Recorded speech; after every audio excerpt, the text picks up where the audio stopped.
So, liebe Leute, hallo, ich grüße euch. Ich sitze diesmal im Auto. Ihr werdet mich wahrscheinlich nicht so gut verstehen können. Ich fahre jetzt mal schnell in die nächste Stadt. Also, wir wohnen ja hier in Chacopiranga. Das ist,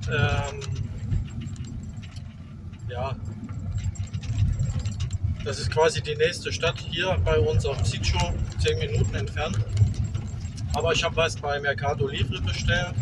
Also das ist sowas wie Amazon quasi in Südamerika. Sehr gut, also gibt wirklich viel, läuft super. Aber auf dem Sitio ist natürlich so, gibt keine Post hier. Ne? Also da kriegst du nichts hergeliefert. Außer du kaufst in der Stadt im Supermarkt, so die Leute, die liefern dir auch hier ländlich die Sachen. Aber solche Sachen wie bei Amazon oder Mercado Libre kriegst du halt dann nicht, wenn du keine Postanschrift hast. Also habe ich das bestellt zu einer Agencia, also zu einem Laden, wo man das abholen kann, ne? Wie so ein Paketshop. Da fahre ich jetzt hin. Das ist in Pariguera Azul, nennt sich die Stadt. Ungefähr 30 Minuten, die ich da jetzt hin brauche. Genau, wenn ich da bin, zeige ich euch da mal ein bisschen was. Eventuell. Ansonsten, vielleicht zeige ich euch ein bisschen was vom Weg hier. Ich fahre jetzt einfach mal in die Stadt und dann zeige ich euch ein bisschen was.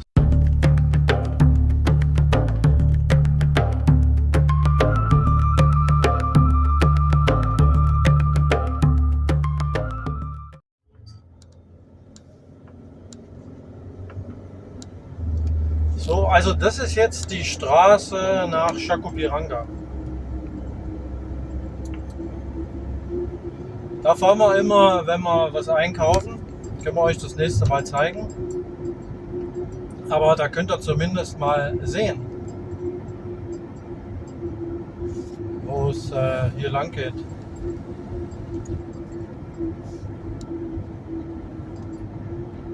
Ungefähr, ich sag mal,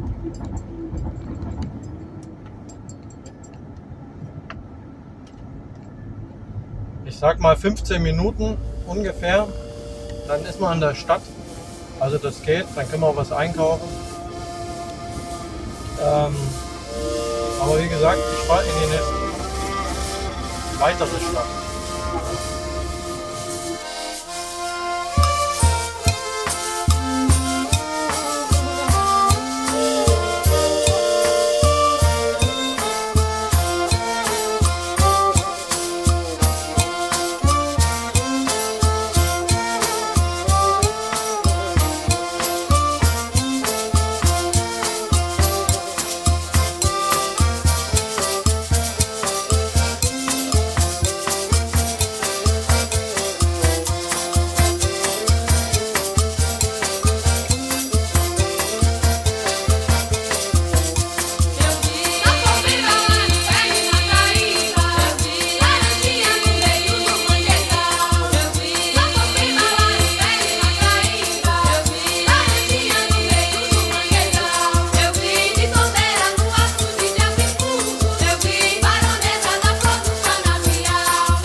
jetzt kommen wir hier nach Chacopiranga.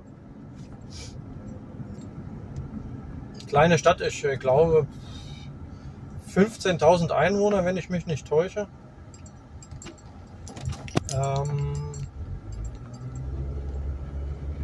Kann ich nochmal recherchieren, dann schreibe ich euch das in die Kommentare rein, in die Beschreibung, Quatsch.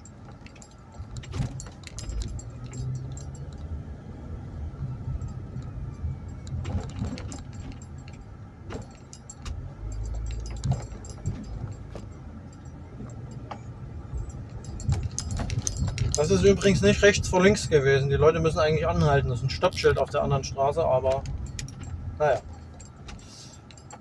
Ihr könnt das ja sehen hier. Es gibt immer diese Lombardas, ne? Das sind quasi so geteerte Huckel auf der Straße, damit die Leute nicht immer so viel rasen. Das ist so unser Weg, wenn wir jetzt mal was einkaufen gehen.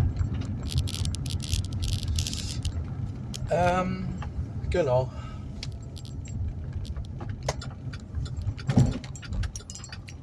Mir ist aufgefallen, dass die Frau mit dem Regenschirm ist nicht so, dass es regnet. Es ist heute sehr warm. Wir haben 32 Grad, zeigt das Thermometer an. Das ist schon ordentlich. Ja.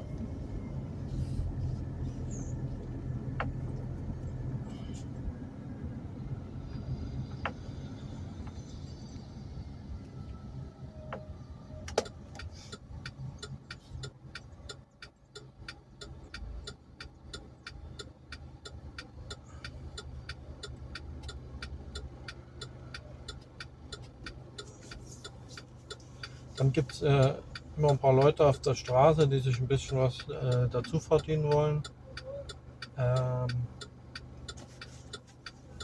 Und verkaufen dann Süßigkeiten. Ne? Habt ihr ja eben gesehen. Ich weiß nicht, eventuell kann ich hier die Kamera mal ein bisschen justieren. Da sieht man das vielleicht ein bisschen besser. Ja, ist eigentlich okay.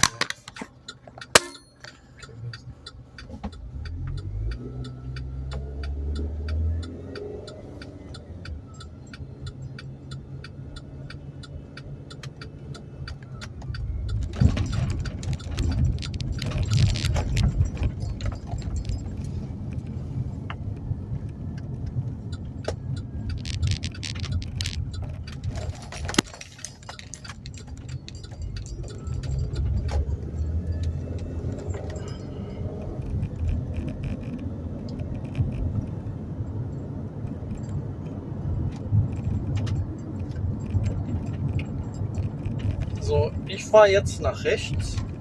Wenn man nach Sao Paulo will, 2,5, 3 Stunden, dann geht es gerade weiter.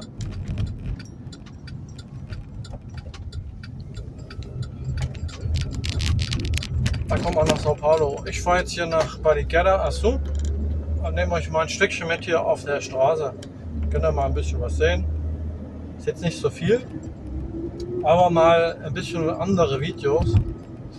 Ihr könnt ja gerne mal in die Kommentare schreiben, was ihr so als nächstes gerne sehen wollt. Ich kann ein bisschen was von der Region zeigen hier. Wir sind ja hier, wie gesagt, das ist atlantischer Regenwald an der Südküste von Brasilien, Bundesstaat Sao Paulo. So in der Mitte zwischen Sao Paulo und Curitiba. Ich habe euch das ja schon mal auf der Karte gezeigt, glaube ich. Wenn nicht, werde ich euch das einblenden dann.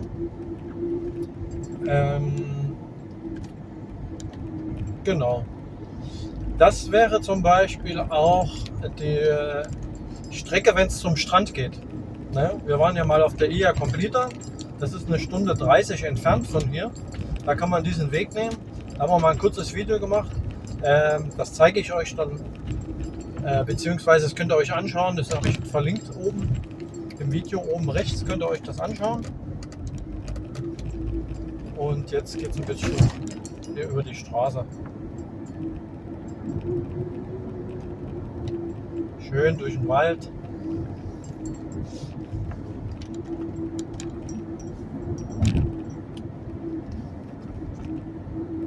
Alles Regenwald.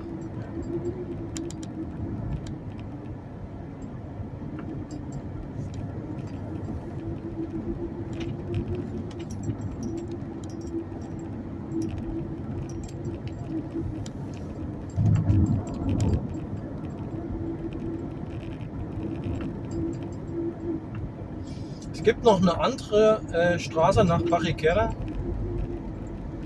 Viele Wege führen nach Rom, wisst ihr ja. Ne? Da hätte man dann gerade die Autobahn fahren müssen, das ich euch eben gezeigt habe. Und dann später rechts abbiegen und dann kommt man auch nach Barriquera, Azul.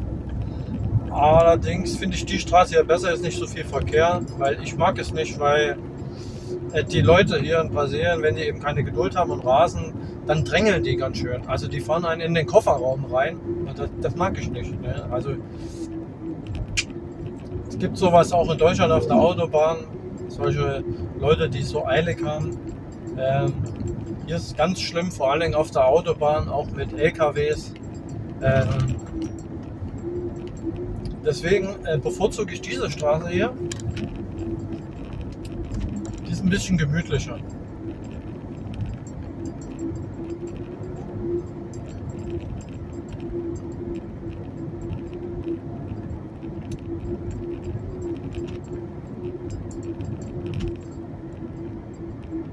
Sind ungefähr 10 Kilometer, sagt das Navi.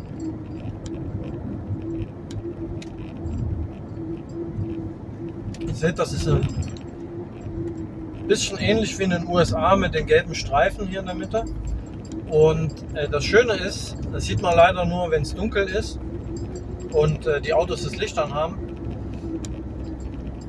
Es gibt hier Reflektoren in gewissen Abständen, und zwar links und rechts auf den Streifen für die Fahrbahn und in der Mitte, ne? Für die Trennung der Fahrbahn. Ne? Und das ist super praktisch, finde ich genial. Ne? In Deutschland haben wir ja unsere Leitpfosten, die dann quasi so ein bisschen Orientierung geben, wenn es dunkel ist. Hier sind das so Katzenaugen auf die Straße geschraubt. Das ist wirklich toll gemacht. Geht natürlich nur in Ländern, wo es nicht schneit, weil da wo es Schnee gibt, macht das natürlich wenig Sinn. Genau. Da ist das Schild. Barriquera Azul. Y Chacupiranga. Also das war jetzt das Schild von den wie soll ich das sagen? Jeder Ort hat ja ist ja eine Gemeinde, ne? Und eine Gemeinde hat ja einen bestimmten Einzugsgebiet und das hat eben dort jetzt aufgehört und dann fängt das Neue an, das ist dann eben Barriquera Azul, ne? 60, haben wir hier, ich fahre 80, wenn man zu langsam fährt. Manches ist auch ein bisschen übertrieben hier oder sagen wir mal untertrieben die Geschwindigkeit. Ja.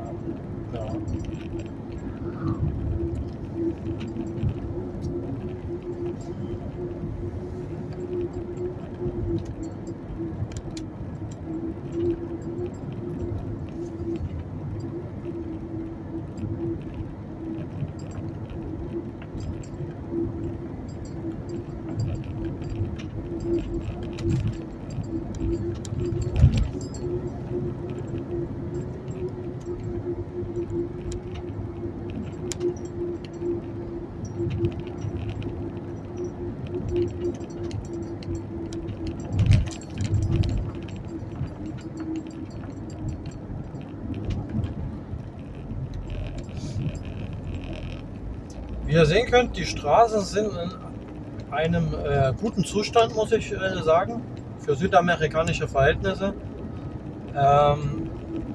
Ich bin jetzt zwar noch nicht in den anderen Ländern gewesen, hier nur mal kurz in Argentinien und in Paraguay an der Grenze, aber nur beim Foz do Iguaçu, die Wasserfälle. Da kann ich euch eben nicht so viel sagen, aber was ich so aus Videos kenne, muss ich sagen, sind die Straßen hier wirklich sehr gut. Ne? Ist kein Vergleich zu Europa, aber es ist schon ordentlich. Ne? Dafür muss man auf der Autobahn natürlich Maut zahlen. Ja. Das Geld wird dann eben benutzt, um natürlich die Straßen ein bisschen in Schuss zu halten. Ja. Wir haben auch hier schon sehr schlechte Straßen erlebt, aber es gehört mit dazu. Aber so im Allgemeinen kann man sagen, sind die Straßen eigentlich in einem guten Zustand. Ne?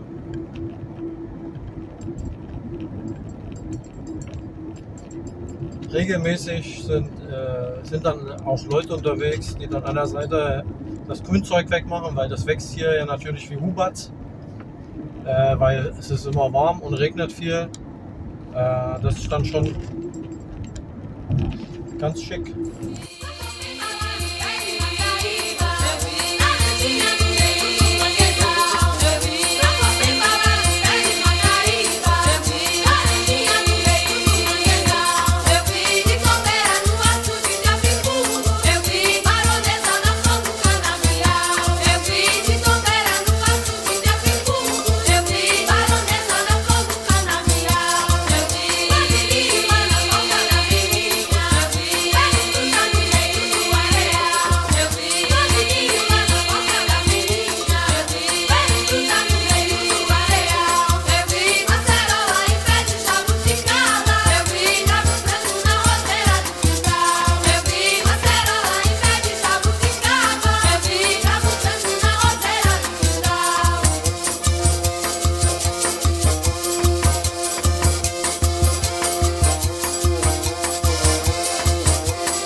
Muss ich mal ein bisschen aufpassen, wo ich lang fahre. So.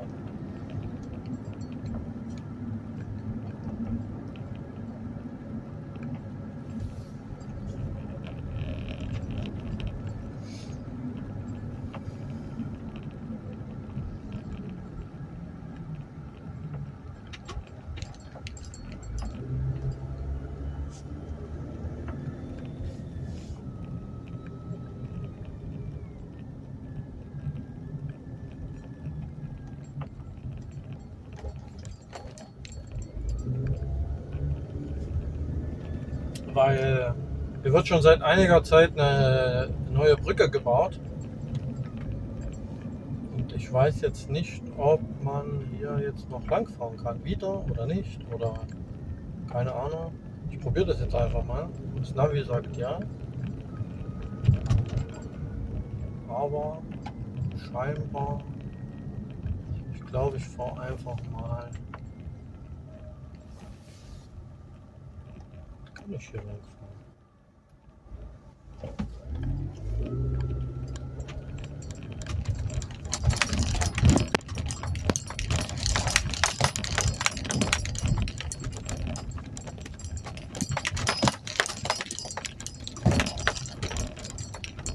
Hier geht alles in Brasilien, einfach fahren. Gibt immer einen Weg. Hier ist man nicht so kleinlich wie in Deutschland. Ja. Genau, da wird die Brücke gebaut. Ich weiß gar nicht, wie lange, aber die Leute sind, also wenn hier was gebaut wird, das geht schnell. Ne? Also hier wird nicht so ein Aufstand gemacht. Also es gibt sicher auch hier bestimmte Einhaltungsvorschriften, wo man eben was einhalten muss, aber naja, es geht sehr zügig hier, muss man sagen. Ne?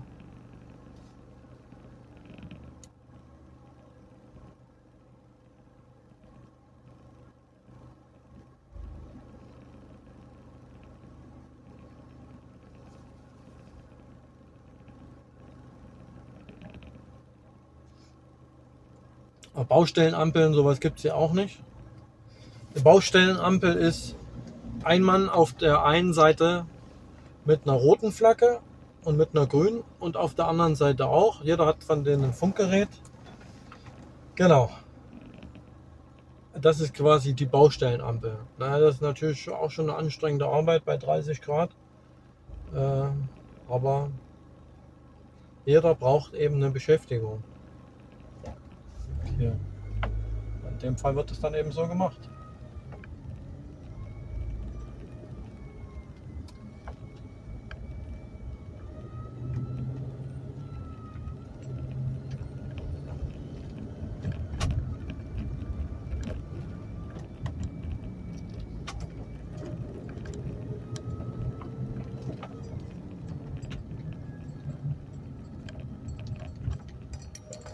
So, und hier sind wir jetzt in Pariquera Azul. Schauen wir mal. Ich muss jetzt hier die nächste gleich rechts. Es ist das erste Mal, dass ich hier was abhole. Ich habe sonst immer Sachen in Sao Paulo bestellt, natürlich. Das ist natürlich wesentlich einfacher, weil, naja, Sao Paulo, wenn du da eine Anschrift hast, dann kriegst du die Sachen natürlich auch geliefert. Okay? So, hier kostet der Sprit mehr, als ich bei mir in Chacopiranga bezahle. Und schauen wir mal, ob ich hier stehen bleiben kann, um die Sachen zu holen. Angekommen. Dann schaue ich mal, wo das ist. Manchmal ist nicht so einfach, hier was zu finden. Und dann hole ich die Sachen ab. Ich weiß nicht, ob ich hier stehen bleiben kann. Ich glaube schon. Für kurz. Oder ich suche mal da vorne einen Weg. Und dann sehen wir uns gleich. So, ich bin jetzt wieder auf dem Weg zurück zum Sitio, zum Grundstück. Bin gerade aus Chacopiranga raus. Ja, es sind jetzt hier ungefähr, ich glaube, 10 Minuten, 15 Minuten. Ein bisschen Straße hier, Asphalt, schön asphaltiert. Die Straße war damals vor 3 Jahren, haben sie die neu gemacht. Das war eine einzige Katastrophe, die Straße. Aber jetzt in einem guten Zustand. Die gleiche Straße, die ich eben gefahren bin, als ich die Sachen geholt habe. Jetzt nehme ich euch einfach nochmal auf den Weg zurück mit, damit ihr auch nochmal den Rest von der Strecke seht. Also es geht ja hier dann jetzt erstmal Asphaltstraße. Na? Sind die gleiche Straße, wie gesagt, wie vorhin. Nur eben die andere Richtung. Da könnt ihr ein bisschen mal auch sehen, hier die Region. Schön alles zugewachsen, schön Wald. Wir haben es jetzt ungefähr um 5 Nachmittag. Es sind 4 Stunden Zeitverschiebung, 5, 6, 7, 8, 9. Dann ist es bei euch um 9 jetzt. Genau.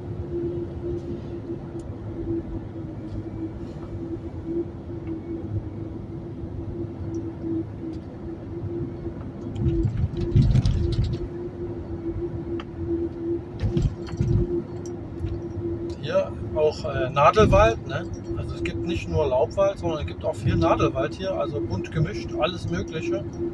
Viel Wiese, hier ist sehr bergig auch überall.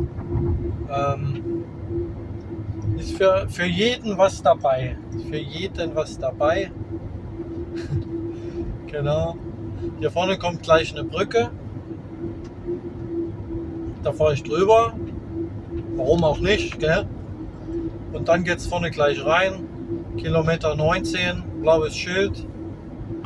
Da geht es dann auf die Huckel-Buckel-Piste. Nee.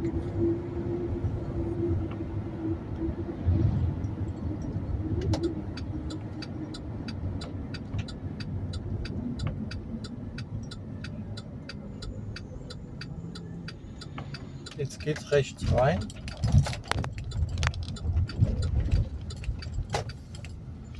Jetzt will ich nur mal was schauen. Hat mir gerade irgendjemand eine Lichthube gegeben. Dann muss ich mal schauen, ob hier was am Auto ist.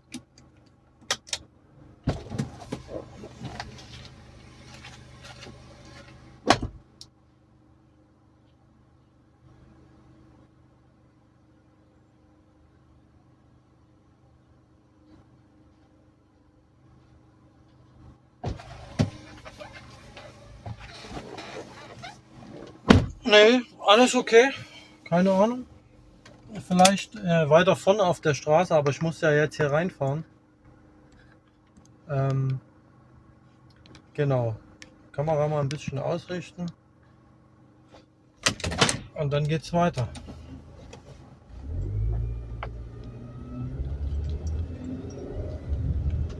Genau, ich bin jetzt eben die Straße reingefahren von Chacopiranga bis nach El Dorado. Und jetzt geht es weiter da hier. Das ist Straße, Estrada da Terra, sagen die Leute. Also Straße aus Erde, wie ein Feldweg, genau. Nicht asphaltiert mit Steinen, aber sehr gut. Ne? Also ich muss sagen, es gibt asphaltierte Straßen hier in Brasilien, die sind deutlich schlechter als diese Straße hier. Aber man muss dazu sagen, hier fährt auch regelmäßig ein Bus lang. Dreimal am Tag fährt hier ein Bus lang in die Stadt für die Leute. Und auch die Schulbusse fahren hier lang, ne, weil die Kinder werden immer auch zur Schule gebracht.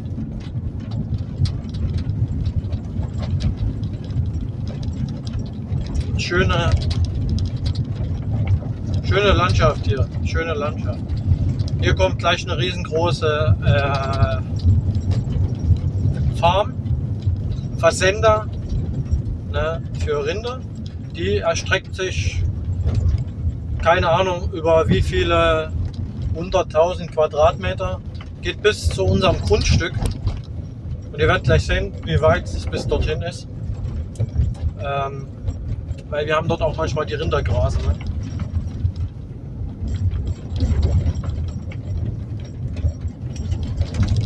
Diese Straße aus Erde hier, also dieser Feldweg, der ist wirklich in so einem guten Zustand, dass es Leute gibt, die hier gut mit 80 blank heizen.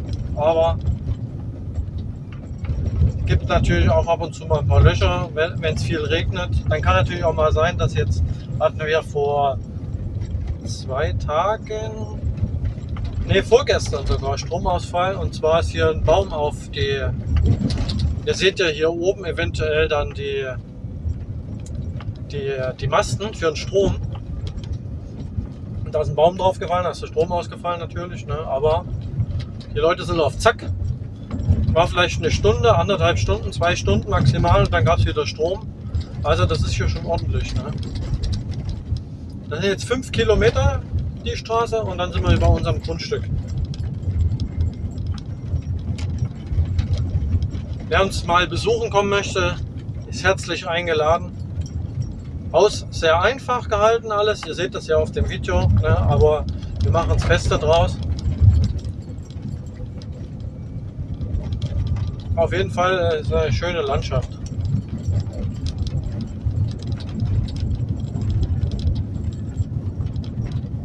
Genießt ein bisschen.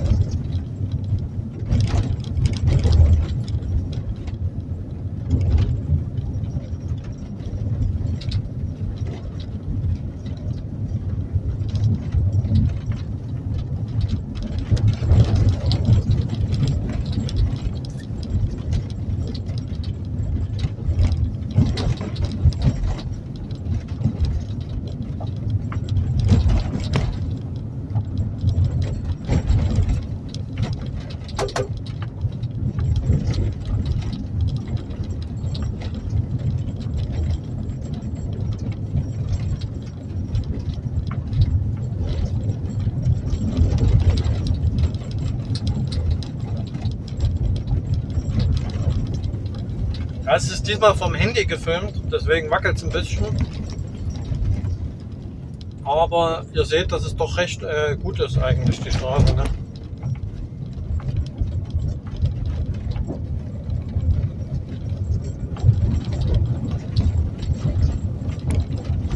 Das ist jetzt knapp die Hälfte, schätze ich mal.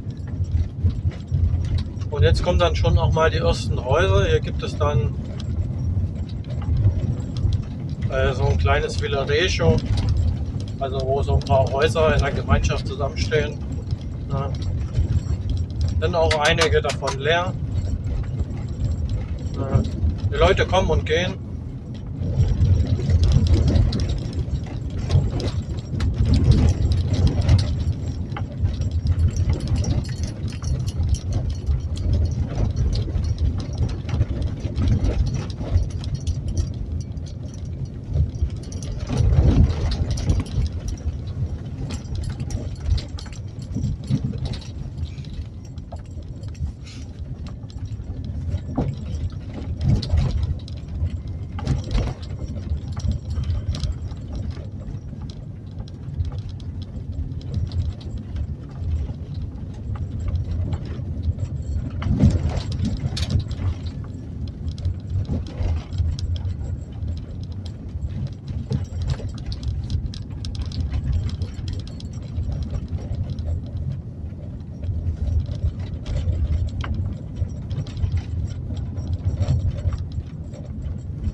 kleine Brücke, hier ist ein Fluss.